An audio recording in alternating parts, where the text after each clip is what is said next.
Alors, donc nous sommes en présence d'un vin rouge d'une couleur grenat assez soutenue. Il présente des reflets violacés, donc ça peut laisser paraître que c'est un vin plutôt jeune, je pense.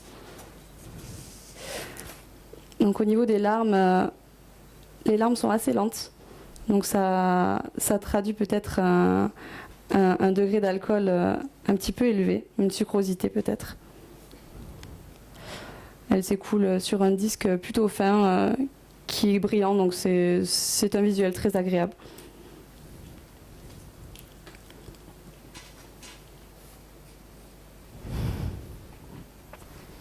Alors, pardon. Donc ici nous avons un très joli dessert qui est fondé tout autour d'une très belle gourmandise. On a du chocolat blanc, on a de la fraise, on a vraiment un côté très frais et en même temps voilà ce côté fruit très agréable. On a également un biscuit juste en dessous, un biscuit croustillant, donc pour apporter cette différence de texture. C'est un dessert très gourmand et donc il est accompagné de ce rosé donc, qui est un rosé du Château Gassier, la cuvée du Pas du Moine.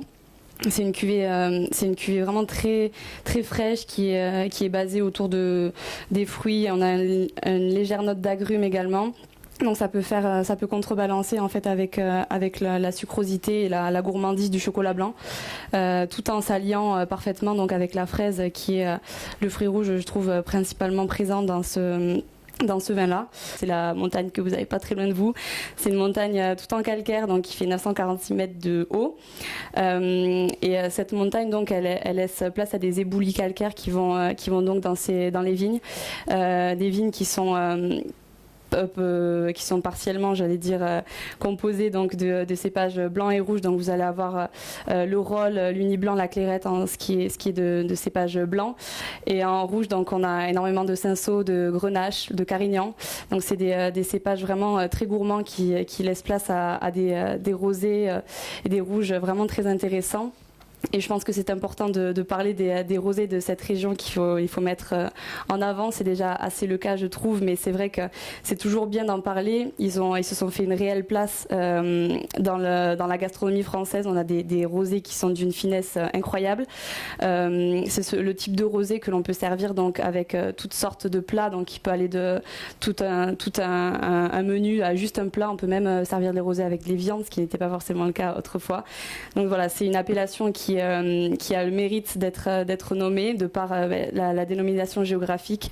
Voilà, donc elle fait toutes sortes de vins très intéressants. Les rouges sont particulièrement, on va dire, élégants. Ils ont souvent des tanins soyeux. Vraiment gourmand, et c'est ce qui fait donc la beauté de la province et la beauté des appellations que l'on peut retrouver ici. Je vous remercie. Merci à vous.